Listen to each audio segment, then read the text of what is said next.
Wang adalah seorang anak yang sering diolok-olok dan dijauhi oleh teman-teman sekelasnya karena belum pernah punya pacar. Tapi semuanya berubah ketika teman masa kecilnya bilang dia suka sama Wang. Tiba-tiba, semua orang yang dulu suka mengejek Wang jadi marah dan memukulinya.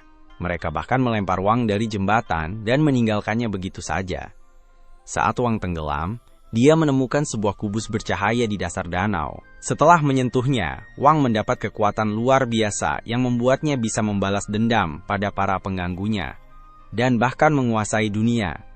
Tapi mari kita mulai dari awal. Wang sedang berada di acara kumpul-kumpul di sekolah bersama teman-teman sekelasnya, dan mereka semua sedang main Jenga. Sekarang giliran Xin Yao yang bergerak, tapi begitu dia bertatapan dengan Wang, dia jadi gugup dan membuat kesalahan. Sesuai aturan permainan, siapapun yang membuat menara jatuh harus mengungkapkan rahasia, jadi teman-temannya meminta Xin Yao untuk memberitahu siapa gebetannya. Wang langsung senyum-senyum setelah mendengar ini, jadi teman-teman sekelasnya mulai menggoda dia, karena mereka pikir tidak mungkin Xin Yao suka sama orang yang biasa-biasa aja kayak dia.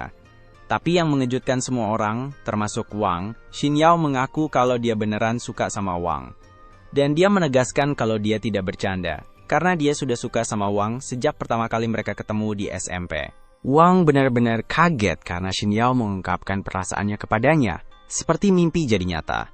Tapi, tepat setelah acara kumpul-kumpul berakhir, dia diculik dan sekarang sedang dipukuli habis-habisan di tepi sungai. Wang belum pernah bertemu orang-orang ini sebelumnya, tapi bos mereka Xun Jun ternyata naksir Xin Yao. Dan setelah tahu kalau Xin Yao suka Wang, bukannya menerima kenyataan dan move on, Xun Jun malah memutuskan untuk menyeret Wang ke tepi sungai dan mensuruh anak buahnya mengancam akan membunuhnya. Wang mengenali Xun Jun sebagai pemimpin geng yang terkenal jahat. Dia juga ingat pernah mendengar bahwa Xun Jun sering mengganggu Xin Yao. Jadi dia sadar apa yang sedang terjadi di sini, tapi dia tidak bisa melakukan apa-apa menghadapi lawan sebanyak ini. Xun Jun lalu video call Xin Yao dari handphone Wang dan mensuruhnya melihat keadaan Wang yang menyedihkan. Xin Yao kaget melihat apa yang Xun Jun lakukan ke Wang, jadi Wang teriak ke Xun Jun buat tidak melibatkan Xin Yao karena dia tidak mau Xin Yao khawatir tentang dia. Tapi Xun Jun ngotot biar Xin Yao nonton Wang dipermalukan. Dia bilang ke Wang kalau dia itu pecundang total dan tidak layak buat pacaran sama orang sesempurna Xin Yao. Dia bahkan suruh Wang buat janji tidak bakal terlibat dengan Xin Yao lagi, kalau tidak, Xun Jun bilang dia bakal lempar Wang ke sungai. Jadi, Wang bisa aja milih jalan gampang, dengan bersumpah tidak akan ngomong lagi sama Xin Yao, tapi Wang tidak mau melakukan itu ke Xin Yao. Jadi, dia malah nunduk dan sundul kepala orang yang lagi megang dia. Harus diakui, sundulan Wang itu keren banget, tapi sayangnya, sundulan itu terlalu keras sampai orang yang megang dia tidak sengaja lepasin Wang, dan akhirnya Wang jatuh ke sungai. Xun Jun jadi panik banget karena sebenarnya dia tidak ada niat buat bunuh Wang. Dia cuma pengen nakutin Wang biar tidak ngerebut Xin Yao dari dia. Xun Jun teriak-teriak manggil Wang buat memastikan dia baik-baik aja, tapi tidak ada jawaban, jadi mungkin Wang udah tidak ada. Itu artinya Xun Jun baru saja melakukan pembunuhan dan dia membiarkan Xin Yao menyaksikan semuanya. Sementara itu, di dalam air, Wang sedang tenggelam, tapi dia tidak berusaha menyelamatkan dirinya sendiri, karena kalau dia tidak bisa melindungi orang yang dia cintai, rasanya HIDUP sudah tidak ada artinya lagi. Saat hidupnya seperti film yang diputar balik di depan matanya, Wang mendapat kilas balik dari masa kecilnya. Dia baru saja kabur dari sebuah perkelahian, dan menurut standar anak SMP, itu langsung menghancurkan semua popularitas yang dulu dia miliki. Dan untuk benar-benar mempertegas keadaan, dia mendengar dua gadis berbicara tentang betapa cengengnya dia menurut mereka. Waktu berlalu, dan saat hari sekolah berakhir, semua orang pulang, tapi Wang tetap tinggal dan terus cemberut. Akhirnya, Xin Yao keluar dari gerbang, tapi dia berhenti begitu melihat Wang duduk di dekat gerbang. Jadi dia bertanya, ada apa? Wang tetap diam, jadi Xin Yao mengira mungkin Wang lupa bawa payung dan menawarkan untuk berbagi payung dengannya supaya bisa pulang bareng. Wang menolak tawarannya dan bilang dia bisa pulang sendirian, tapi Xin Yao mengingatkan kalau hujannya masih turun dan dia tidak punya payung, jadi dia bakal basah kuyup. Wang sadar kalau Xin Yao benar, tapi dia bilang dia bisa tunggu di situ sampai hujannya berhenti. Xin Yao selalu berpikir kalau Wang itu lucu banget, tapi kemudian dia melihat ada luka di lengan Wang. Jadi, dia minta Wang untuk memperlihatkannya. Awalnya, Wang tidak mau, tapi Xin Yao bilang dia cuma mau bantu mengobati lukanya. Akhirnya, Wang setuju, dan Xin Yao pun memasangkan plester di lengannya sambil meniupkan ciuman biar cepat sembuh. Di saat itu juga, Wang langsung membayangkan 50 tahun ke depan hidupnya bersama Xin Yao. Dia berterima kasih pada Xin Yao atas bantuannya, dan sejak saat itu, mereka berdua jadi tidak terpisahkan. Kembali ke masa sekarang, Wang terbangun di dalam air, dan dia melihat ada cahaya dari dasar sungai.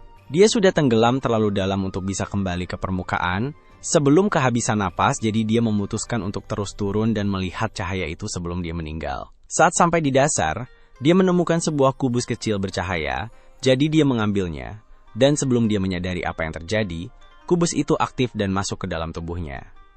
Tiba-tiba, Wang merasakan sakit yang luar biasa di seluruh tubuhnya, dan beberapa saat kemudian dia dipindahkan keluar dari air, dan mulai melakukan perjalanan melalui lubang cacing yang membawanya ke tengah-tengah sebuah kubus.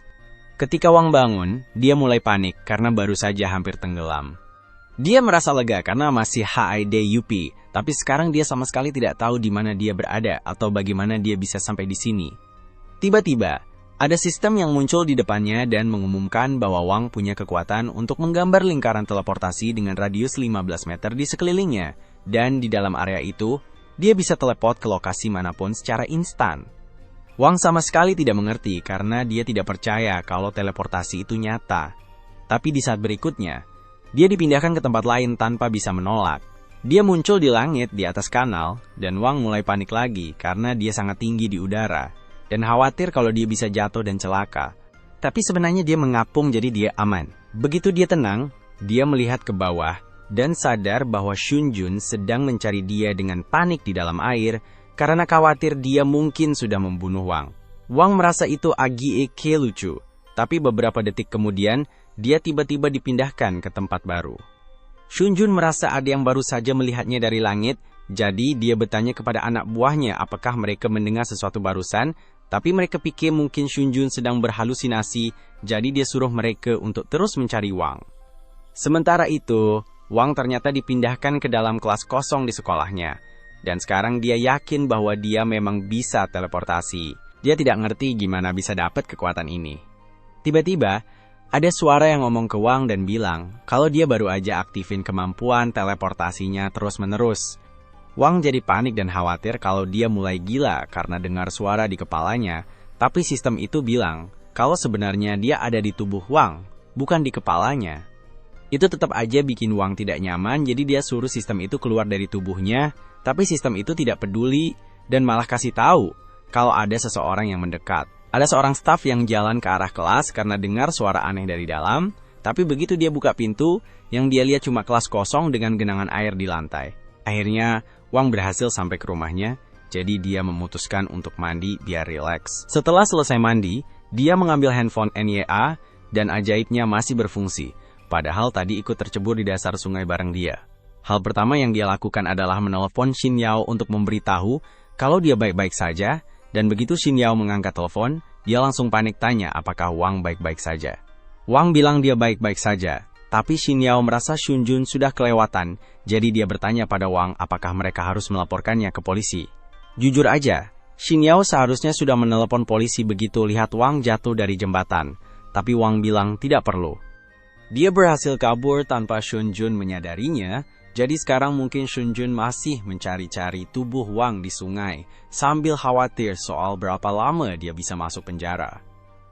Pokoknya, banyak banget yang terjadi hari ini, jadi Wang bilang ke temennya untuk istirahat dulu dan menutup telepon. Lalu, dia tiduran di kasur sambil mikir apa yang harus dia lakukan soal sistemnya, karena tidak ada yang bakal percaya sama dia kalau diceritain. Tiba-tiba, sistemnya muncul lagi dan nanya, apakah Wang sudah tenang?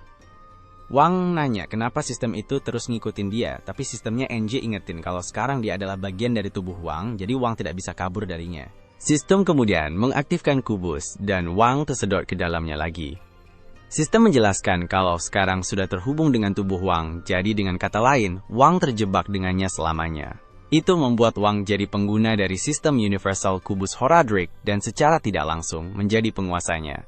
Wang masih belum sepenuhnya paham, jadi dia tanya ke sistem di mana dia sekarang, Dan sistem menjelaskan bahwa ini adalah ruang makro di dalam kubus, dan meskipun kubusnya cuma sebesar 3 cm kubik, di dalamnya ada banyak ruang. Wang tahu sistem ini jujur, jadi dia tanya kenapa sistem ini repot-repot membantu orang seperti dia. Sistem bilang ke Wang kalau sistem itu mau bantu mewujudkan mimpinya, dan mimpi itu adalah jadi raja dunia. Wang coba latihan teleportasi dengan sistem, tapi energinya cepat habis, jadi dia hampir jatuh dari tepi gedung. Sistem kasih tahu kalau cadangan energinya hampir habis, jadi dia harus batasi teleportasi cuma sekali dalam semenit. Wang putuskan buat istirahat dulu dari latihan teleportasi karena bahaya kalau kehabisan energi waktu lagi di udara tinggi. Sistem bilang ada cara yang lebih aman buat latihan, karena secara teori, dia harusnya bisa pakai kekuatannya buat lihat semuanya dalam jarak 15 meter.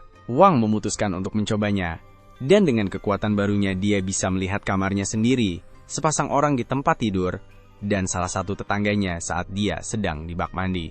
Ini terasa salah, jadi Wang berhenti menggunakan kekuatannya di gedung apartemennya, dan mencoba memindai kebun sebagai gantinya, tapi dia jadi ketakutan ketika seekor kucing menatapnya langsung. Wang akhirnya jatuh berlutut, jadi sistem memperingatkannya bahwa jika dia terus menggunakan teleportasi dan kemampuan sensornya, dia akan kehabisan energi. Untuk seorang pemula, Wang cukup bagus dalam mengontrol kekuatannya, tapi tubuhnya belum terbiasa menghabiskan banyak energi, jadi dia akhirnya pingsan. Beberapa jam kemudian, Wang terbangun di tempat tidurnya. Dia sadar kalau mungkin tadi malam dia terlalu berlebihan saat latihan, jadi mulai sekarang dia bakal lebih hati-hati. Sistem membawanya kembali ke kamar setelah dia pingsan, karena dia butuh banyak istirahat. Wang tiba-tiba sadar kalau dia tidak bisa lagi dengar suara sistem di kepalanya, dan bertanya apa yang terjadi. Sistem menjelaskan kalau tetap terhubung dengan tubuh Wang itu butuh energi, dan dia tidak bisa biarin Wang kehabisan energi karena dia juga bakal hilang. Itu masuk akal buat Wang, tapi dia masih sulit percaya kalau sekarang dia punya kekuatan super. Dia mencoba mencari informasi tentang kubus di internet, tapi sayangnya, tidak ada orang Indonesia yang membuat tutorial tentang ini, jadi dia harus mencari tahu sendiri. Tiba-tiba, dia mendapat pesan dari Xin Yao yang mengajaknya makan siang besok. Wang awalnya senang, tapi kemudian dia ingat apa yang Xun Jun lakukan padanya, dan dia bersumpah akan membuat Xun Jun menyesal, tapi bukan sekarang, karena dia masih cepat kehabisan energi. Dia bertanya kepada sistem apakah ada cara untuk meningkatkan kekuatannya, dan sistem memberitahunya bahwa ada fungsi upgrade otomatis bawaan, jadi dengan menyerap permata energi, Wang bisa jadi lebih kuat. Wang jadi semangat dan nanya jenis batu apa yang dia butuhin buat upgrade. Jadi sistem bilang, dia bisa pakai batu-batu. Secara teori, batu sembarang pun bisa punya energi di dalamnya. Tapi dia bakal lebih beruntung pakai batu kayak berharga di rak atau cincin berlian ibunya yang tidak ternilai. Wang tidak sanggup pakai batu-batu mahal buat sistem, tapi sistem bilang dia tidak perlu khawatir karena batu-batu itu tidak punya cukup energi. Tapi sistem berhasil menemukan permata di luar yang cukup kuat buat kasih upgrade yang oke buat Wang. Wang bertanya di mana tempatnya, dan sistem memberitahunya kalau itu ada di bawah taman. Jadi, tanpa membuang waktu, Wang langsung teleport ke bawah dengan sekop di tangan.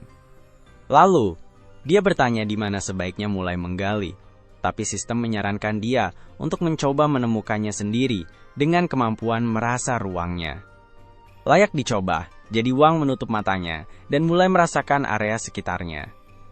Akhirnya, dia merasakan sesuatu di dekat pohon itu, jadi dia berjalan ke sana dan menggali.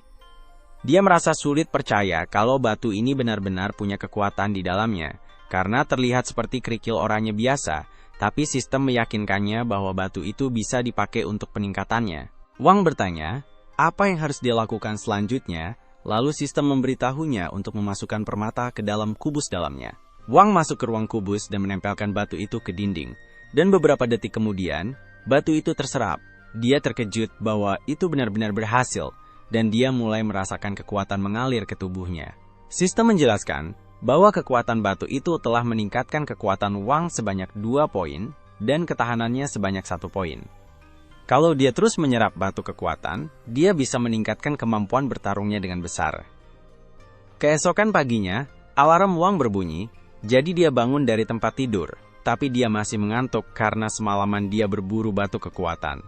Dia tiba-tiba ingat kalau hari ini harus pergi ke sekolah, jadi dia cepat-cepat bersiap dan berlari ke kelasnya. Beberapa menit kemudian, Begitu sampai di sana, Xin Yao mulai bertanya padanya tentang apa yang terjadi semalam.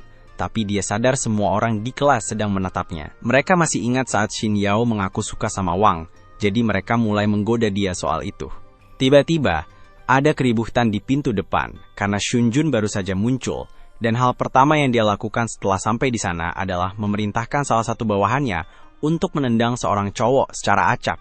Xun Jun jelas masuk sekolah karena dia mencari Wang, jadi Xin Yao khawatir. Tapi Wang bilang ke dia untuk tenang dan duduk kembali di tempatnya dulu. Xun Jun dengar kalau Wang masih HIDUP, jadi dia jalan ke depan kelas dan nanya di mana dia. Begitu dia sebut nama Wang, semua orang di kelas langsung lihat ke arahnya, karena mereka semua Tukiang NGADU. Wang coba cuek aja berharap Xun Jun bakal nyerah dan pergi.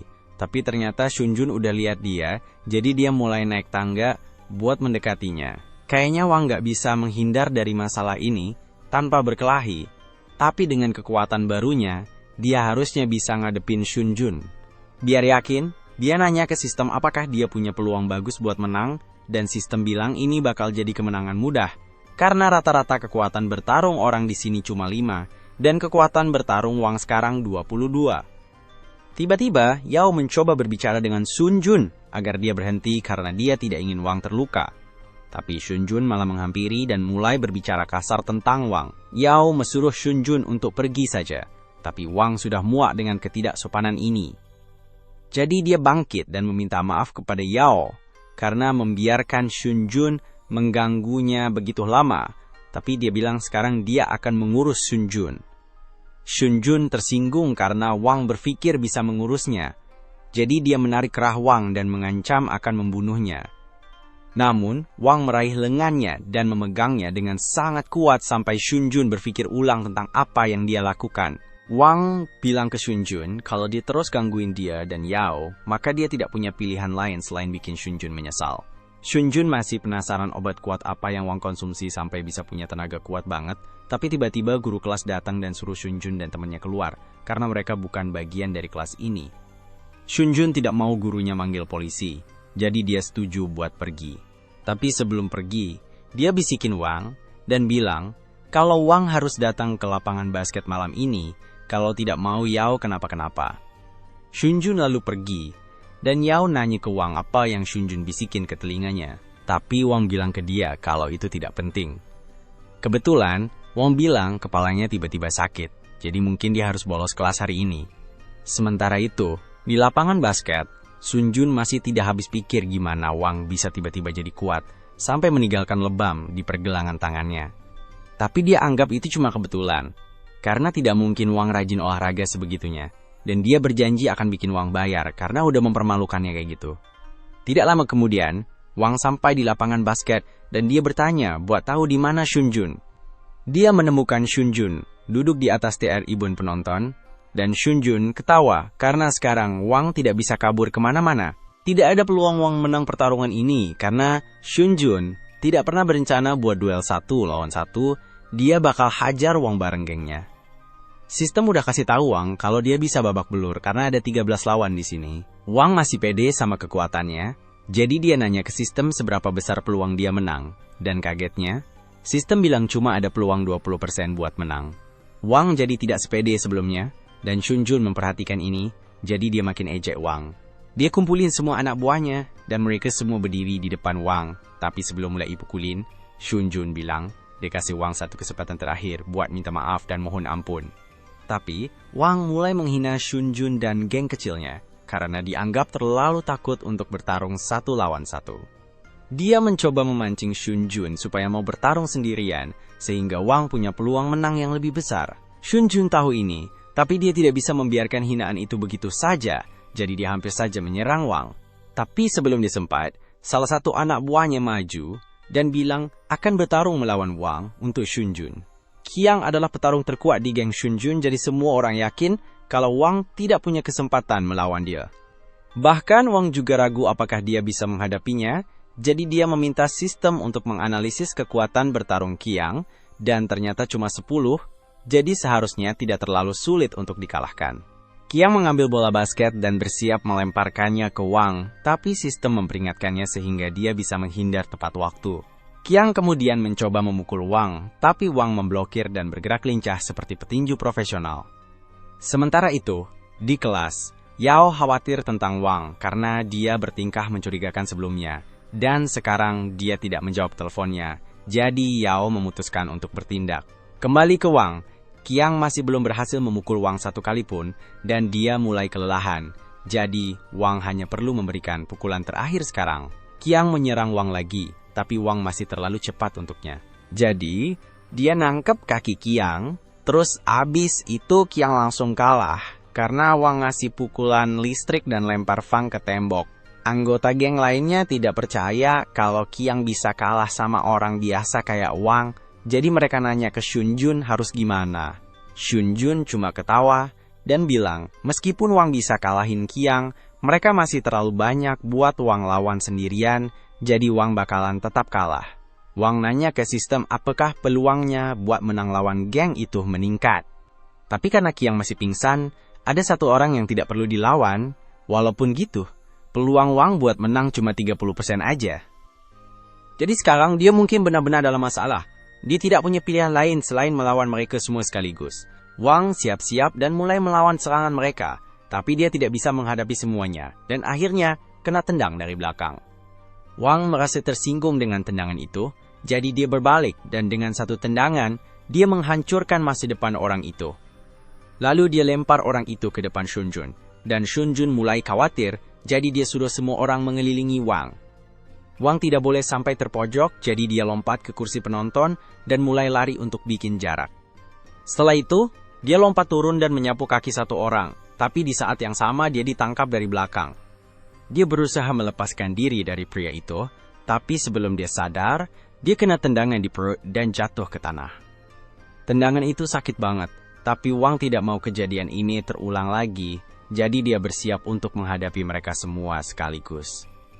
Awalnya dia kewalahan dengan serangan mereka yang terus-menerus, tapi kali ini, dia bisa merasakan serangan mendadak itu datang, jadi dia menghindarinya, dan menangkap kaki pria yang menendangnya tadi. Lalu dia mengayunkan pria itu dan melemparkannya langsung ke wajah Shunjun, dan Shunjun mulai sadar betapa menakutkannya kekuatan Wang.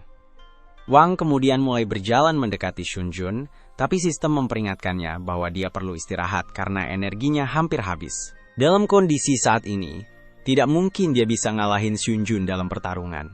Tapi meskipun cuma gertakan, Wang tetap pengen nakut-nakutin Shunjun biar dia tidak bikin masalah lagi buat Yao. Pas banget, bos geng Kota Selatan muncul, dan dia datang buat ledek Shunjun dan geng Kota Utara, karena kalah sama satu orang aja. Dia bilang ke Shunjun kalau dia tidak bisa kalahin satu orang, maka dia tidak layak jadi bos geng Kota Utara, jadi mendingan menyerah aja. Tapi Wang langsung memotong omongannya. Dia bisa ngerasain kalau ada masalah lama antara geng Kota Utara dan geng Kota Selatan. Itu tidak ada hubungannya sama dia, jadi dia tidak mau terlibat. Tapi anehnya, walaupun Huan belum pernah ketemu Wang sebelumnya dan tidak tahu kenapa dia berantem sama Shunjun, dia malah mutusin buat suruh anak buahnya buat mukulin Wang, cuma buat nunjukin sesuatu. Sistemnya kasih tahu Wang kalau dia tidak bakal bisa melawan mereka dalam pertarungan langsung dengan energi yang dia punya sekarang, jadi Wang harus lari untuk menyelamatkan diri. Wang minta sistem buat teleportasi dia, tapi karena energinya lagi rendah, dia harus tunggu sampai waktunya bisa teleport lagi, jadi dia terus lari sampai tiba di samping tangga. Akhirnya waktunya sudah siap, jadi dia bisa teleport lagi, dan hal pertama yang dia lakukan adalah matiin semua lampu. Sementara, semua orang kebingungan dalam gelap, Wang tiba-tiba muncul di belakang mereka. Setelah menatap Huan langsung di wajah, Wang langsung membantingnya ke tanah. Dia kemudian mengalahkan setiap anggota geng Huan, jadi ketika lampu dinyalakan kembali, Wang adalah satu-satunya yang masih berdiri. Shunjun jadi semakin takut padanya. Tiba-tiba, mereka mendengar suara pria berteriak dari luar gedung basket. Ternyata, Yao menelpon polisi karena dia khawatir tentang Wang. Polisi sedang berusaha masuk melalui pintu yang terkunci, dan Yao meminta mereka untuk cepat karena temannya mungkin dalam bahaya di dalam sana.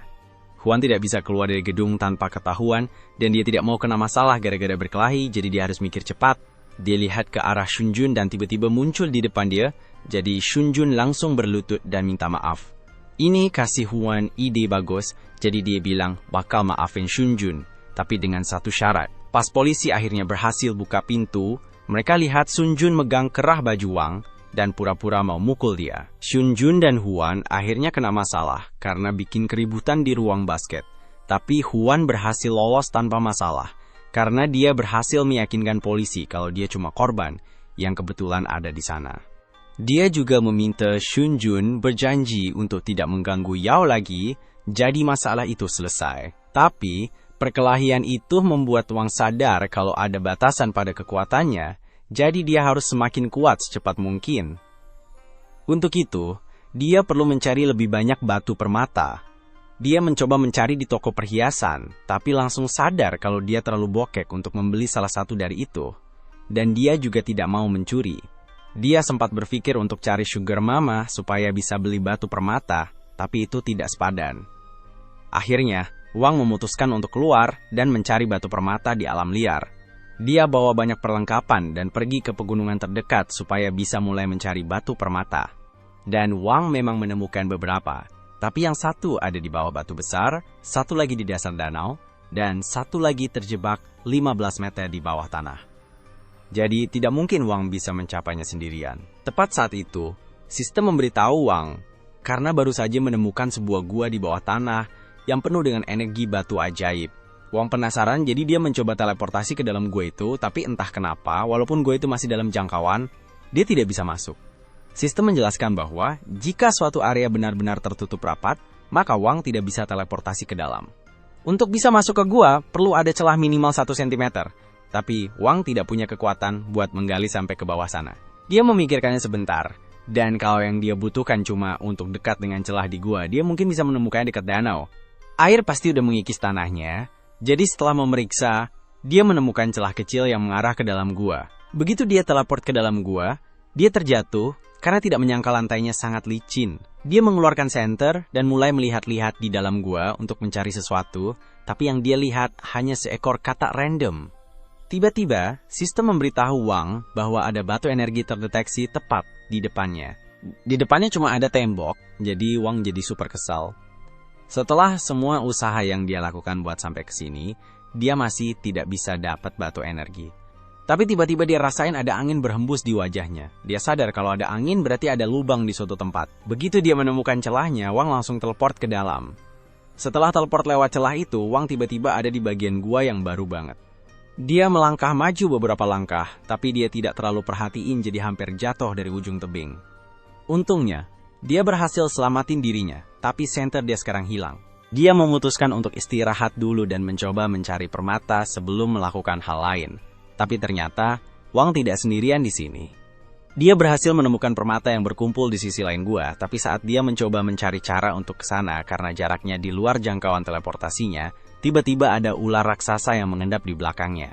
Tapi tepat saat ular itu mau memakannya, Wang memutuskan untuk teleportasi dari batu ke batu sampai dia mencapai permata, jadi dia langsung teleportasi sebelum ular itu bisa menggigitnya. Dia belum menyadari bahwa ada ular di terowongan ini, jadi dia memutuskan untuk berjalan sisa perjalanan sambil menunggu teleportasinya bisa digunakan lagi. Akhirnya dia cukup dekat, sehingga sistem bisa mengidentifikasi ada 12 batu energi di sini, jadi Wang sangat senang, tapi susah banget buat ambilnya, karena pijakan di dekat batu-batu itu sempit banget. Dia sama sekali tidak tahu kalau ada ular yang mau memakannya, dan dia tidak mau ambil resiko jatuh dan mati. Jadi dia ragu-ragu buat teleportasi ke sana. Tapi tidak ada cara lain, jadi tepat sebelum ular itu menggigitnya, Wang teleportasi ke bawah dan berpegangan erat pada batu. Sekarang dia sudah cukup dekat dengan batu-batu energi itu, Wang mengikatkan tali pada dirinya untuk keamanan, dan mulai menambang batu-batu itu, dan setelah mendapatkan yang pertama, dia benar-benar bahagia banget. Tapi waktu dia mencoba mengambil yang kedua, tangannya terpleset, dan dia tidak sengaja menjatuhkannya sampai ke dasar gua. Dia tidak mau kehilangan permata itu, jadi dia mencoba menggunakan kemampuan pengindraannya untuk menemukannya. Tapi, betapa terkejutnya dia ketika dia merasakan ada sesuatu yang besar di sebelahnya. Saat ular mencoba menggigitnya, Wang terpleset dan jatuh dari tepi pilar, jadi ular itu mengejarnya. Untungnya, tali yang mengikat Wang di pinggang menghentikannya dari jatuh, jadi ular itu meleset dan jatuh ke dalam air. Tapi, beberapa saat kemudian, talinya putus dan Wang akhirnya jatuh ke dalam air juga. Sekarang, dia dalam bahaya tenggelam, tapi ular itu masih berusaha untuk memakannya, jadi Wang mengambil sekopnya dan mencoba memukul ular itu. Tapi sekopnya tidak ngaruh sama sekali, jadi Wang tertangkap oleh ular tersebut. Dan ular itu mulai melilitnya dengan erat. Wang minta ke sistem buat memindahkannya ke dimensi Q, tapi sistem bilang dia tidak bisa melakukan itu selama ular masih memegangnya. Jadi, sebagai usaha terakhir, Wang menusukkan sekopnya ke ular supaya ular itu melepaskannya. Ular itu melepaskannya, tapi Wang udah pingsan karena kekurangan udara, jadi sistem otomatis memindahkannya ke dimensi Q. Begitu Wang sadar kembali, dia bilang ke sistem kalau dia mau menggabungkan semua permata yang baru saja dia kumpulkan. Itu memang bisa dilakukan, tapi sistem bilang ke Wang kalau ada cara yang lebih bagus. Saat ini, dia punya 11 permata kekuatan dasar, tapi permata-permata itu bisa diubah jadi satu permata kekuatan canggih, yang pastinya bakal kasih dia lebih banyak kekuatan. Wang jelas pengen punya permata canggih itu, tapi sistem bilang kalau perlu waktu 4 hari buat mengubah permata-permata itu jadi satu permata canggih. Masalahnya, mereka tidak punya waktu sebanyak itu. Jadi, sistem kasih saran ke Wang supaya dia bisa mengubah 9 permata jadi permata canggih, dan pakai 2 permata lainnya sekarang juga, supaya dia bisa melawan ular. Begitu selesai menyerap 2 permata dasar, Wang langsung teleport kembali ke tempat kubus dan ular itu langsung menyerangnya lagi. Tapi, kali ini Wang dengan mudah menangkis serangan ular dan membunuhnya seketika. Wang sebenarnya kecewa karena pertarungannya terlalu mudah, padahal dia berharap ada tantangan lebih.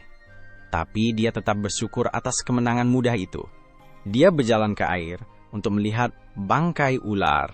Tapi yang mengejutkan, dia menemukan permata kekuatan lain di sana. Dan yang ini kelihatannya cantik sekali, jadi Wang punya ide bagus untuk menggunakannya. Sementara itu, Shunjun dan Huan bertemu di sebuah klub. Dan Huan sepertinya sangat ingin balas dendam ke Wang.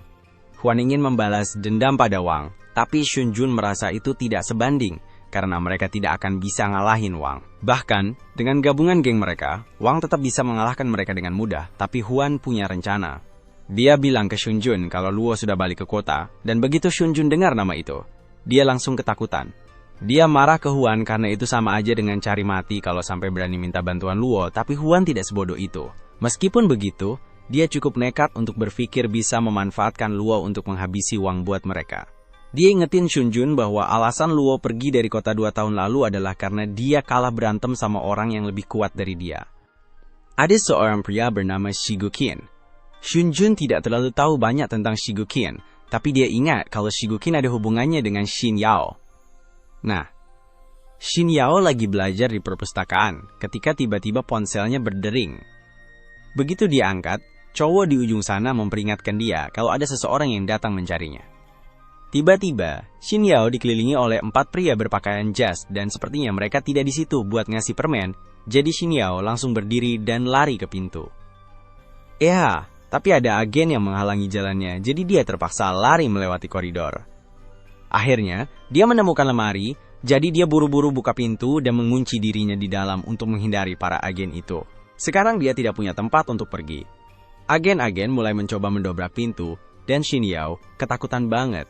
Tapi pas semuanya kelihatan tidak ada harapan, pria yang menelpon untuk memperingatkannya bilang untuk berbalik. Di belakangnya, ada gumpalan energi kuning melayang, dan dari situ, sebuah tangan menjulur untuk meraihnya. Jadi Xin Yao menutup matanya dan menunggu apa yang bakal terjadi. Ketika para agen berhasil mendobrak pintu, Xin Yao sudah lama pergi.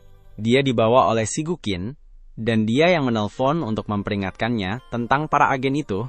Jadi sekarang dia coba membawa Xin Yao sejauh mungkin dari mereka, menggunakan segala cara yang bisa dia pikirkan. Tapi para agen punya senjata rahasia untuk menghadapi parkour Shigukin, yaitu pistol.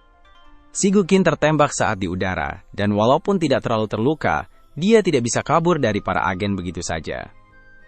Jadi, dia menurunkan Xin Yao dan membuat penghalang untuk melindunginya sambil bersiap untuk bertarung. Shigukin melompat dari tebing. Dan begitu mendarat, dia langsung meninju salah satu agen hingga membuatnya pusing 7 keliling.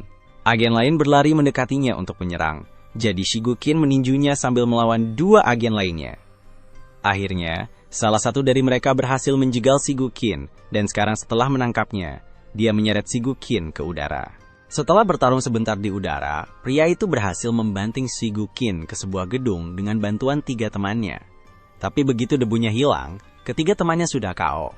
Shigukin, di sisi lain, baik-baik saja. Tapi aku yakin setidaknya ada 10 orang tak bersalah yang meninggal di gedung itu. Sigukin masih menghadapi seorang agen, jadi dia keluar dari gedung sambil melepas jaketnya karena situasinya akan jadi serius. Agen itu sudah bosan membuang waktu, jadi dia memutuskan untuk habis-habisan dan mengangkat gedung kedua untuk dilemparkan sebagai proyektil. Orang-orang di gedung itu mungkin berharap tadi tidak masuk kerja, tapi mereka tidak bisa berbuat apa-apa saat agen itu melemparkan gedung ke arah Sigukin. Tanpa berkeringat sedikit pun, Sigukin menangkap gedung dengan kekuatannya, memecahkannya menjadi bagian-bagian, dan melemparkannya kembali ke agen itu. Agen mencoba melindungi diri, tapi Sigukin dengan mudah memampatkan semua blok itu sampai terjadi ledakan besar yang membuat Sigukin dan agen terlempar ke versi dunia yang terbalik. Sigukin kesal karena semuanya jadi begini, karena bakal merepotkan banget buat dia, dan dia masih harus berurusan dengan agen dulu. Agen mengeluarkan pistolnya dan mengarahkannya ke Sigukin. Aku tidak ngerti apa yang dia pikirkan. Pistol akan berguna melawan Sigukin yang baru saja menangkap gedung. Tapi semuanya tidak ada artinya, karena pistol itu tidak berfungsi di dimensi ini, dan Sigukin juga kehabisan waktu. Energi kuning mulai mengelilingi Sigukin, dan saat itu terjadi, agen terlempar ke belakang ke dalam air. Waktu kemudian mulai mundur, dan Sigukin berharap semuanya bisa berjalan berbeda di waktu berikutnya. Akhirnya, semuanya kembali normal, dan Xin Yao terbangun kembali di mejanya di perpustakaan. Dia tidak ingat apa yang baru saja terjadi, dan dia melihat Wang muda berdiri di sebelahnya meminta bantuan, karena dia tidak mengerti PR matematikanya. Kembali ke masa sekarang, Huan terus berbicara tentang rencananya. Luo punya masalah besar dengan Sigukin, jadi jika mereka memainkan kartu mereka dengan benar, mereka mungkin bisa memaksa Huan untuk bertarung dengan Luo dengan menggunakan Xin Yao sebagai umpan. Besoknya, Wang seharusnya ketemu Yao buat ngedete, tapi dia telat, dan pas Wang coba telepon, Yao tidak angkat. Wang merasa aneh karena biasanya Yao tidak pernah tidak jawab telepon dari dia, tapi mungkin aja Yao lagi sibuk, jadi Wang memutuskan buat nunggu sedikit lebih lama. Tapi akhirnya, dia dengar ada yang ngomong tentang kejadian di kompleks apartemen tempat Yao tinggal. Dan Wang langsung punya firasat buruk tentang ini, jadi dia buru-buru lari buat lihat keadaan Yao. Tapi sayangnya, pas dia sampai, dia lihat banyak mobil polisi, dan ibu Yao lagi nangis karena Yao diculik. Polisi bilang mereka bakal selidiki buat cari Yao. Tapi Wang tidak mau nunggu lama-lama, jadi dia harus cari tahu siapa di balik semua ini. Pas lagi mikir gitu, Wang lihat Shunjun jalan di kerumunan dekat situ dan dia langsung curiga kalau Shunjun pasti ada kaitannya. Jadi, tidak lama kemudian, Wang memojokkan dia di gang gelap dan minta penjelasan. Awalnya, Shunjun pura-pura bego dan kayak tidak tahu apa-apa.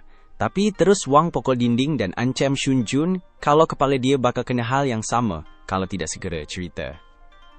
Shunjun langsung ngaku dan ngasih tahu Wang semua rencana yang dibuat sama Huan.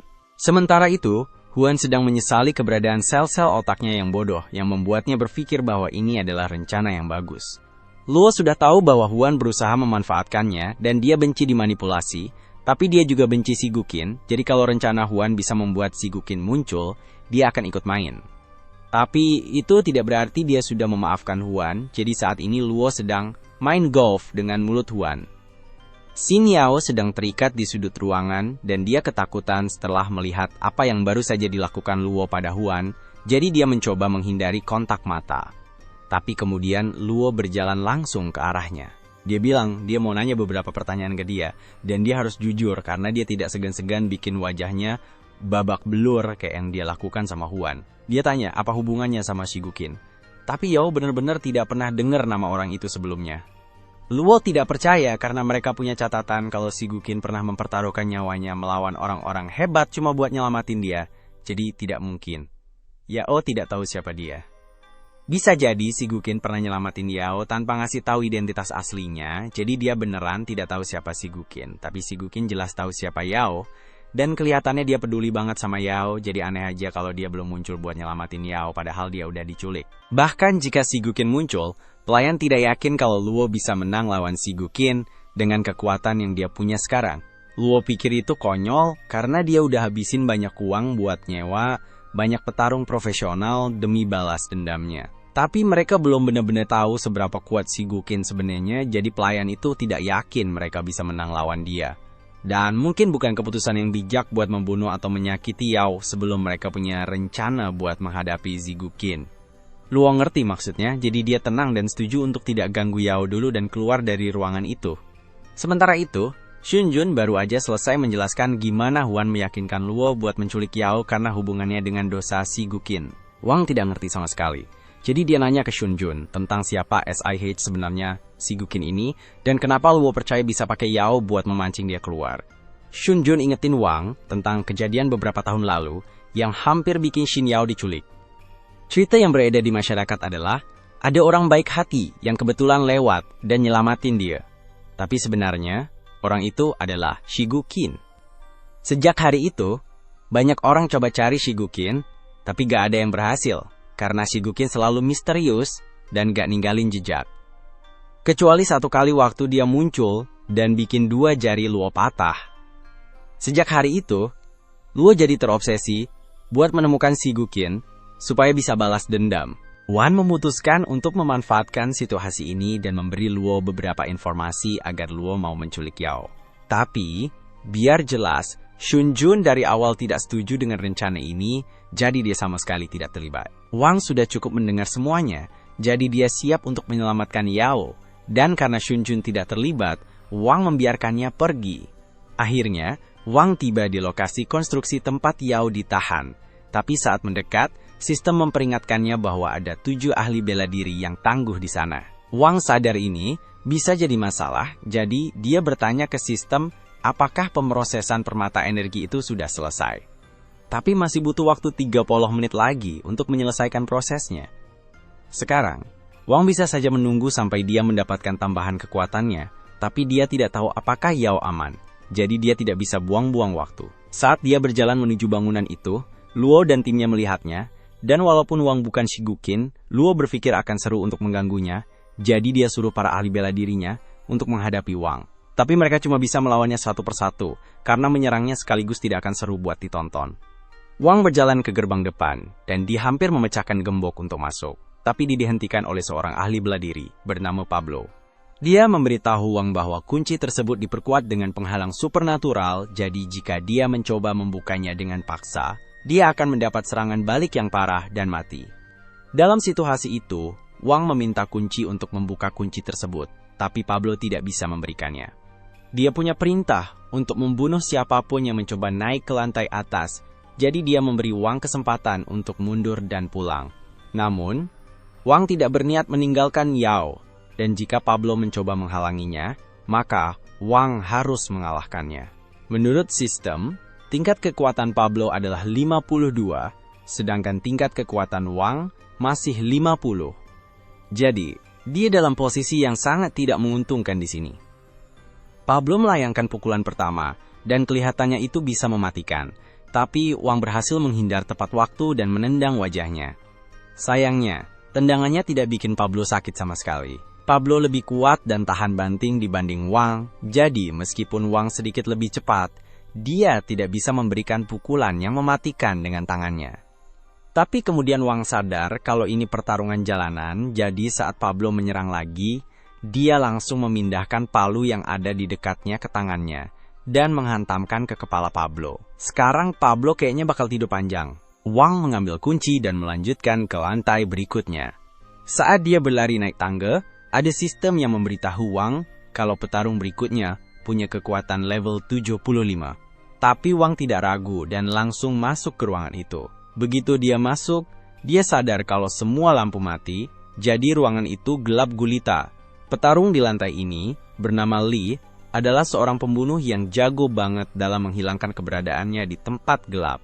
Semua poin statnya dia taruh ke kemampuan sembunyi, jadi dia bisa dengan mudah mendekati Wang dan menghabisinya sebelum Wang sadar apa yang terjadi.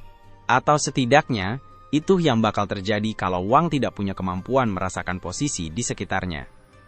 Wang tahu persis di mana Li berada, jadi saat Li mencoba menyerangnya dari belakang, Wang mengeluarkan tongkat dari tasnya dan memukul Li tepat di bagian bawah.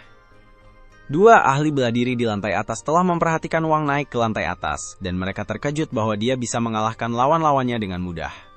Tapi lawan Wang berikutnya adalah Beowulf, dan orang itu tidak berpikir Wang punya kesempatan menang. Dia memprediksi bahwa Beowulf hanya butuh beberapa detik untuk mengalahkan Wang, tapi kalau Wang berhasil menang secara ajaib, dia harus menghadapi mereka berdua, dan si cewek sangat bersemangat menunggu itu terjadi. Wang akhirnya berhasil naik ke lantai berikutnya, dan di sana ada Beowulf berdiri membelakanginya. Beowulf mau kasih pidato tentang betapa hebatnya Wang bisa sampai sejauh ini, tapi Wang langsung skip adegannya dan coba hajar dia pakai tongkat. Tapi, Beowulf berhasil menangkap tongkat itu dan membanting Wang ke tanah.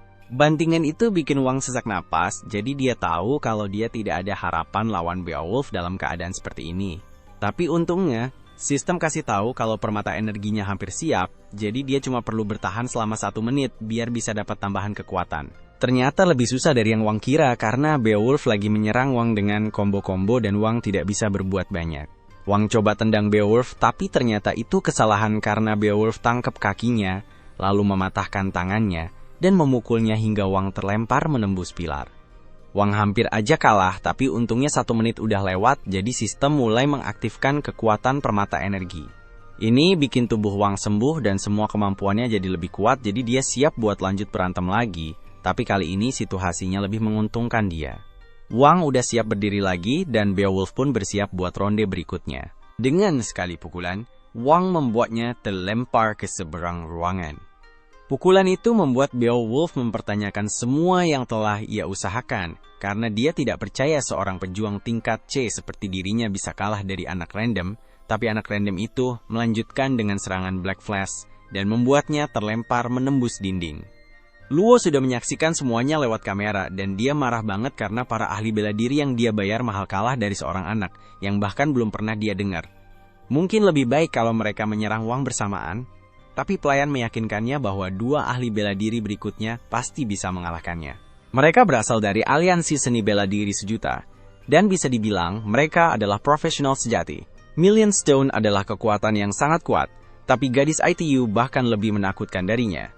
Sejak dia tiba di sini, dia memakai gelang pembatas untuk menahan kekuatannya, dan kalau gelang itu dilepas, tidak ada yang tahu seberapa besar kehancuran yang bisa dia buat. Sekarang Wang sedang menaiki tangga untuk ke lantai berikutnya, tapi sistem memperingatkannya bahwa detak jantungnya melonjak dan dia mengalami stres psikologis yang parah. Wang sadar akan hal ini, dan dia merasa tegang karena bisa merasakan aura menakutkan yang datang dari orang-orang di lantai atas. Tapi bagaimanapun juga, dia akhirnya sampai di lantai paling atas, dan begitu dia buka pintunya, dia lihat ada 2 ahli bela diri yang nungguin dia sebagai lawan berikutnya. Cewek namanya Kuih dengan ceria sambut Wang, dan sebelum Wang sempat mikir apa yang lagi terjadi, dia langsung keluarkan termometer inframerah khusus dan lari ke arahnya. Wang yang kebingungan membiarkan dia mengarahkan alat itu ke jantungnya, dan alat itu menunjukkan angka 0 untuk kemampuan supernatural NYE. Kuih kaget lihat kalau Wang ternyata bukan manusia super meskipun udah kalahin beberapa lawan yang kuat, dan partnernya, Stone, juga selesai menganalisis dari sisi dia. Dia bilang, Wang bukanlah seorang kultivator juga, karena dia tidak punya energi dalam atau latihan bela diri. Si Stone bilang, mungkin dia pakai teknik khusus kayak body refining yang bikin dia kuat fisiknya aja. Kuih senang banget denger ini. Dia mulai beraksi di depan Wang, mikir bakal jadi lebih kuat setelah serap kekuatannya. Tapi Wang malah bingung, tidak ngerti mereka ngomongin apa. Terus Kuih tiba-tiba inget, mamanya ajarin dia lebih baik dari ini. Jadi dia berhenti bahagia dan kenalan sama Wang. Si bodoh itu malah salaman sama dia tanpa curiga sama sekali. Terus tiba-tiba Kuih nanya gimana kabarnya, dan langsung pukul mukanya. Wang jadi marah karena kena jebakan, terus dia balas mukul Kuih dengan uppercut. Tapi sayangnya buat Wang, Kuih ternyata suka banget dipukul. Dia malah serap energi dari pukulan Wang dan jadi malu-malu kucing karena energi Wang tuh kayak batu berlian yang baru diambil dari tambang, murni banget. Wang jadi sadar kalau Kuih ini ternyata aneh banget. Dia lepasin tangan Kuih, tapi Kuih malah mau lebih dan mulai mukul-mukul Wang. Tapi pukulannya Kuih tidak bikin Wang kesakitan. Tapi dia jadi marah dan berusaha menghentikannya. Jadi dia menendangnya dengan kekuatan penuh dan suruh dia buat serius. Pas Kuih jalan ke arah Wang, partnernya Stone bilang ke Wang kalau dia tidak ada harapan lawan si cewek itu. Jadi mending bilang kata-kata keren terakhir terus mati. Setelah itu, Kuih nendang Wang dengan kekuatan penuh sampai dia terbanting ke tiang. Wang mulai pusing karena kena banyak serangan, jadi dia mutusin buat tidak nahan lagi dan nunjukin ke Kui kalau dia percaya sama kesetaraan gender yang sebenarnya. Dia mukul Kui dengan kekuatan penuh, tapi sayangnya, Kui malah makin menikmati situasinya. Dia mulai menyerang Wang dengan lebih ganas sambil bilang supaya Wang lebih kasar lagi. Wang nurut dan mulai menghajar Kui, tapi Kui terus bilang, "Lebih keras, Daddy." Stone jadi khawatir sama kondisi mental Kui.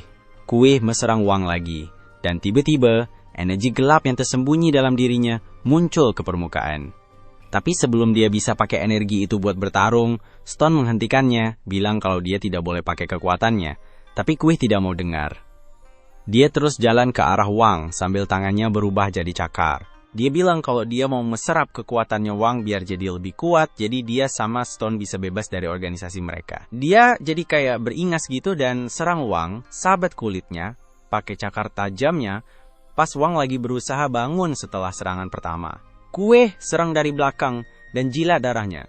Wang berhasil dorong dia mundur dan terus keluarin tongkat besi buat lawan Kui. Tapi Kui udah makin kuat setelah minum darahnya, dan dia dorong Wang ke tembok belakang. Wang sadar kalau dia lagi tidak diuntungkan sekarang dan mutusin buat fokus penuh ke pertarungannya. Tapi pas Wang baru aja berdiri, Kui langsung serang lagi, hampir aja kena lehernya pakai cakar tajam. Wang nunggu Kui serang lagi biar bisa balas, tapi Kui menghindari tendangannya dan lompat dari atas, keluarin energi tersembunyi lagi. Wang berhasil menghindar serangannya dan coba mukul pakai tongkat, tapi Kui sekarang jauh lebih cepat. Dia gampang banget menghindar serangan Wang dan bergerak ke belakangnya buat hisap darah dan kekuatannya. Pas Wang dorong dia menjauh, Kui mulai kehilangan kendali karena energi gelapnya berubah jadi kayak serigala di sekitar tubuhnya. Stone sadar kalau dia sekarang masuk ke area yang berbahaya. Dia lempar jarum ke titik tekanan di tubuh Kui buat bikin dia pingsan. Wang kaget banget, kayak lihat sesuatu yang tidak pernah dia bayangin sebelumnya. Sambil terus mantengin Wang, Stone lari ke arah Kui, pakai jarum buat tusuk titik tekanan lain di tubuhnya, biar energi berlebihnya tidak merusak badannya. Wang mikir kalau dia pasti kalah kalau harus lawan Kui dan Stone sekaligus, jadi dia mutusin buat kabur aja. Tapi, Stone tahu kalau Wang mau kabur, terus dia kirim serangan angin ke arah Wang, bikin terdorong mundur. Wang kaget, karena dia tidak lihat serangan apa tadi, tapi Stone juga lagi tidak fokus, karena Kui baru aja naik level dan dia butuh pertolongan medis cepat. Stone mutusin buat cepet-cepet selesaiin pertarungan ini dan lemparin pisau angin ke Wang, tapi si kubus ngasih tahu arah serangannya dan Wang bisa menghindar. Stone kaget banget Wang bisa menghindar dari serangan yang tidak kelihatan itu, dan dia jadi makin waspada sama pertarungan ini. Tiba-tiba Kui mulai mengerang kesakitan. Stone langsung ninggalin pertarungan buat nolongin partnernya, dan terus bilang ke Wang buat lanjut dan selamatin ceweknya di atas. Wang kaget banget sama perubahan sikap mendadak ini, dan dia nanya ke Stone apakah dia menyerah, sambil bilang kalau jangan sampai Stone serang dia dari belakang nanti. Stone jadi kesel karena dia tidak bisa bertarung sementara Kui lagi dalam kondisi kayak gini. Tapi dia juga tidak bisa mengaku kalah karena nanti organisasinya tidak bakal ampuni dia. Wang sadar juga soal ini, dan dia mutusin buat manfaatin situasi ini buat pojokkan Stone, biar tidak balik lagi, samperin dia. Dia bilang karena Stone tidak mau mengaku kalah, berarti pertarungan mereka belum selesai. Sadar kalau dia tidak bisa gampang meyakini Wang buat pergi, Stone akhirnya memutuskan buat keluarin koin 1 juta, simbol dari organisasi dia, dan bikin sumpah darah di atasnya buat tidak serang Wang dari belakang. Dia bilang kalau sumpah darah itu janji paling sakti yang bisa dibuat sama seorang kultivator, terus dia bilang juga kalau dia bakal jadi debu kalau melanggar perjanjian sama Wang. Wang merekam semua trik itu di handphone NWA dan terus nerima koin dari Stone, sambil bilang kalau dia percaya sama orang yang punya integritas. Terus dia mutusin buat ledek kekalahan besar itu di muka Stone, sambil ingetin dia buat bersikap baik lain kali. Dan entah gimana si ahli bela diri itu tetap tenang di depan orang yang nyebelin ini yang meledek dia. Wang kabur bawa barang itu, dan Stone langsung hubungi anggota ketiga dari kelompok mereka, bilang kalau mereka harus balik ke markas cepetan karena Kui lagi tidak enak badan. Si cewek nanya detailnya, tapi tiba-tiba ada yang serang dia dari belakang, bikin dia pingsan sebelum sempat ngomong lebih lanjut. Di sisi lain, Zhou Mushan, pembunuh bayaran terakhir yang disewa sama Lu, milih buat ikutan bertarung setelah tahu semua orang lain udah kalah. Lu panik pas dengar ini dan langsung konfirmasi ke pelayannya. Si pelayan bilang kalau yang lain udah kalah dan saranin buat cabut dari gedung sekarang. Lu mulai panik, mikirnya si Gukin yang kalahin semua pembunuh bayaran itu. Tapi Chu udah tidak peduli lagi soal itu. Buat dia, Wang lebih seru buat dihadapi dibanding si Gukin. Lu nanya kenapa gitu? Si pelayan ngasih tahu kalau Stone udah bikin gencatan senjata sama Wang, dan lu langsung kaget dengernya. Dia bilang ke Chu, dia bakal kasih bayaran 3 kali lipat kalau Chu urusin Wang. Tapi Chu yang sombong, tidak suka kalau ada yang coba-coba perintah dia. Boneka Chu keluarin serangan ke arah lu, tapi untungnya si pelayan berhasil menghentikannya. Dan bilang ke si orang kaya itu kalau semuanya udah di luar kendali mereka sekarang. Wang naik ke lantai berikutnya, dan langsung masuk lewat pintu. Wang ngomong ke sistem itu, kamu bilang aku punya 7 lawan, dan kayaknya sekarang tinggal 2. Sistem itu jawab, tentu saja, tapi mereka udah hilang. Aku tidak tahu kemana mereka pergi. Setelah itu, Chu muncul, udah nungguin Wang, dan bilang kalau dia itu lawan terakhirnya. San gabung sama asistennya dan kenalin diri ke Wang. Sistem itu bilang ke Wang kalau kekuatan bertarung mereka itu 7, yang bikin Wang kaget banget. Terus mereka berdua bilang ke Wang kalau nama mereka Chu Mushan. Wang nanya ke sistem itu, yakin NIH soal kekuatan mereka? Sistem itu jawab, tentu saja. Tapi komponen dari boneka dalamnya aneh dan rumit, dan di dalamnya ada permata tingkat menengah. Setelah itu, Chu bilang ke Wang buat tidak usah khawatir, ngomong gini. Kamu cuma bocah dibandingin sama orang level B, dan kasih tahu kalau kekuatan Wang tidak sebanding. Tapi, dia juga bilang kalau alam itu mengurangi yang berlebihan dan meningkatkan yang kurang. Terus, dia serang Wang dan kasih pukulan keras yang bikin Wang nabrak tembok. Habis itu, Chu deketin Wang, tunjukin senjatanya, dan bilang ke Wang, kamu nekat banget, cuma andelin kekuatan kasar, sementara aku andelin teknik. Jadi, ada kayak mantra, teleportasi instan, dan teknik murni gitu. Pas dia lagi ngobrol, Wang lempar botol-botol ke Chu, tapi Chu berhasil nangkis dan tidak kena sama sekali. Terus, Wang serang Chu dan kasih pukulan, tapi Chu berhasil blok dan balas pukul, bikin Wang jatuh ke tanah. Tapi Wang tidak mau menyerah, dia serang lagi Chu. Tapi tetap aja tidak kena. Chu berhasil menghindar dan blok semua serangan Wang. Terus, Chu mulai kasih beberapa pukulan ke Wang, bikin dia luka-luka. Tapi pukulannya tidak terlalu berpengaruh ke Wang. Tapi, setelah itu, Wang mulai berdarah. Chu serang Wang lagi. Tapi Wang lempar tanah buat alihkan serangannya. Abis itu, Wang langsung serang dan kasih beberapa pukulan. Tapi Chu berhasil nangkis dan mengelak lagi. Mereka berdua saling serang. Tapi Chu berhasil kasih pukulan kuat pakai kekuatan sihirnya, buat Wang mundur. Ini bikin Chu bisa mukul Wang keras lagi. Terus, Chu keluarin boneka Shan dan bikin boneka itu kasih pukulan sihir ke Wang, bikin Wang cedera. Abis itu, Chu tidak berhenti kasih pukulan cepat dan banyak ke Wang, tapi Wang berusaha menghindar. Sambil menghindar dari serangan, Wang berhasil deketin bonekanya, dan sukses kasih pukulan, bikin bonekanya berhenti serang terus nabrak tembok. Abis itu, Chu serang Wang lagi, kasih pukulan keras banget sampai bikin Wang berdarah. Di saat yang sama, Wang ambil rambut Chu, yang bikin Chu kesel, dan suruh Wang buat lepasin. Chu mulai mukulin Wang, biar rambutnya dilepas, tapi Wang tidak mau lepas. Terus, Wang pegang rambut Chu erat-erat dan kasih pukulan keras banget sampai Chu mental ke tembok. Rambutnya jadi rontok dan ada di tangan Wang. Wang mikir, kalau lawannya manusia biasa, pasti udah tidak bisa bangun lagi. Terus, Chu bangun lagi dan nanya ke Wang gimana caranya bisa bangun lagi. Chu bilang, tidak nyangka Wang bisa hancurin mantra pelindung cuma dengan 1 pukulan. Terus dia bilang ke Wang, lo kuat banget, tapi kalau aku tidak ningkatin cara bertarung aku lawan lo, duit yang aku keluarin bakal sia-sia. Abis itu, rambutnya jadi putih, terus dia pakai kekuatan magisnya, bilang ke Wang, siapapun yang lihat aku kayak gini bakal mati. Dia langsung serang Wang dan mendaratkan beberapa pukulan kuat. Tapi Wang berusaha membela diri, tapi tidak bisa. Chu menyerang berkali-kali pakai kekuatan sihirnya.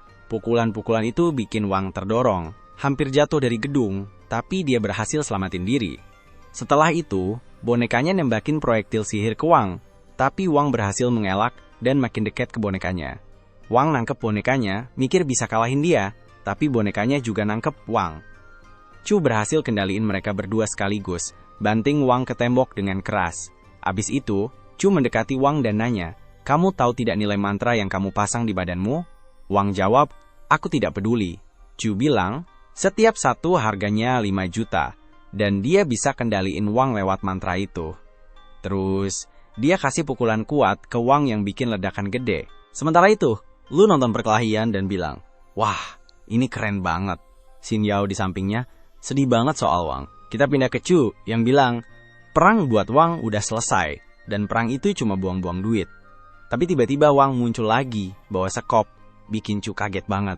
Marah, Chu nanya gimana Wang bisa tahan pakai sekop itu. Wang jawab, kaget kan? Ini kekuatan sekop petani. Cuma modal $1. Chu bales, "Oke deh, ayo kita main lagi." Sambil bilang ke Wang kalau dia bakal nambah 1 miliar buat kalahin Wang. Chu serang Wang pakai boneknya, tapi Wang udah siap banget buat serangan itu. Dia malah balas serang pakai sekopnya sendiri. Chu kaget banget. Dia mikir, kok bisa ya Wang pakai teknik jarak dekat gitu? Terus Wang bilang ke Chu, "Aku punya jurus rahasia, dan kamu maksa aku buat pakai itu. Aku salut sama kamu. Kamu jago." Wang pegang tali Chu. Terus Chu bilang ke Wang, "Aku pasang 5 mantra. Kita lihat seberapa lama kamu bisa tahan." Dia coba narik talinya dari Wang, tapi tidak bisa. Wang jawab, "Kamu lupa ya kalau kamu udah kasih mantra seharga 5 juta ke aku." Wang narik Chu ke arahnya, dan kasih beberapa pukulan yang kuat dan cepat. Bikin Chu sampai nabrak dinding. Terus Wang merasa capek banget, tapi tetap lanjut. Sekarang kita pindah ke Lu dan asistennya. Asistennya bilang ke Lu, "Kita harus kabur sekarang." Lu jawab, "Aku tidak bisa kabur sekarang." Dia bilang ke asistennya kalau dia tahu diselamatin, karena dia anak ketiga dari keluarga Yan, dan kalau dia mati, bakal bikin malu keluarganya. Asistennya janji, "Itu tugas saya buat melindungi Anda, Tuan." Lu lepas sarung tangannya dan bilang ke asistennya, "Kamu tahu kan aku selalu punya kartu as, dan bisa ubah pertarungan jadi menang? Ini bukan balas dendam sembarangan. Aku udah taruh semua yang aku punya buat kesempatan ini," jawab asistennya. "Kalau gitu, aku bakal pakai semua kekuatanku buat jaga nyawamu." Sekarang kita balik ke Wang. Soal batu di dalam bonekanya, waktunya buat meledak udah makin deket. Habis itu, Chu kabur. Bilang dia tidak bertarung dengan efektif, tapi semuanya masih di bawah kendalinya. Dia arahin mantra lain ke Wang, tapi tiba-tiba tempat itu jadi gelap, bikin Chu kaget. Dia bilang, "Tidak berhasil NIH," bikin dia marah. Terus dia kaget lagi pas Wang muncul dari gedung. Wang serang Chu, tapi dia balas lempar mantra ledakan ke Wang. Wang berhasil hindarin dengan terbang di udara, tapi Chu tidak menyerah. Dia lempar beberapa serangan lagi. Beberapa serangan berhasil dihindari Wang, tapi ada juga yang kena dan bikin dia nabrak batu. Habis itu, Chu mengarahkan pukulan ke Wang pakai mantra sihir di batu gede yang bikin batu-batu di sekitarnya meledak. Tapi Wang pakai sekopnya buat menghindar dan balik menyerang Chu. Shan berhasil hilangin beberapa mantra dari batu-batu itu, tapi ada batu lain yang meledak besar, hampir kena Wang. Wang ingat Xin Yao dan sadar dia harus selamatin dia, bikin semangatnya balik lagi. Dia serang Chu lagi dan berhasil kasih beberapa pukulan yang kuat. Wang dan bonekanya Chu masuk ke ruangan sistem, tapi terus Wang balik lagi buat hindari dari jatuh parah. Terus, tidak lama setelah itu, Wang pingsan. Begitu bangun, dia langsung manggil-manggil Xin Yao, mikir dia mau selamatin Xin Yao. Wang langsung jalan ruangan Xin Yao berada. Dia tanya, "Mereka udah kabur belum?" Dia ketemu musuh sebelumnya dan nanya, "Xin Yao di mana?" Dia ketakutan banget dan bilang, "Tolong jangan bunuh aku. Lepasin aku." Wang marah banget dan tanya lagi, "Xin Yao di mana?" Dia akhirnya tunjukin tempatnya. Dan Wang langsung ke sana, nabrak hancurin kayu sampai jebol. Begitu masuk, dia lihat tubuh Xin Yao. Dia coba melepaskan ikatannya, tapi Yao memperingatkan dia, "Cepat keluar dari sini, ada bom di bawah kursi. Kalau dia bergerak, itu bakal meledak langsung." Pas Wang lihat bomnya, Yao suruh dia cepet pergi dan selamatkan diri. Wang bilang ledakan tadi lebih parah, tapi Lu kunci pintu di belakang mereka. Bilang kalau ruangan ini dibikin sama Chumushan. Terus ada sistem yang bilang ke Wang, "Kamu tidak bisa pakai kekuatan teleportasi instan di sini." Lu bilang, "Aku bakal nunggu di sini dan lihat kamu mati." Wang nanya ke sistem itu, "Gimana cara matiin bom ini dengan aman?" Sistem itu jawab, "Potong kabelnya sesuai urutan." Wang IKUT-in petunjuknya dan lempar bomnya ke dalam kubus, tapi batu di dalam boneka meledak, bikin Wang pingsan.